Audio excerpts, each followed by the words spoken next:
কোরআন বাদ দিলেন কেন? সেজদা বাদ দিলেন কেন? গোলামি বাদ দিলেন কেন? বন্দিগি বাদ দিলেন কেন?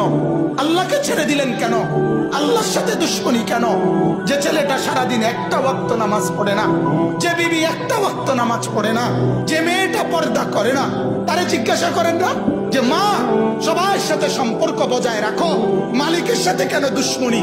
আল্লাহর লগে কি নারাজি হইলা? আল্লাহর সাথে কি দুশ্মনী? আল্লাহর লগে কেন রাগ করলা? কেন রাগ করলা?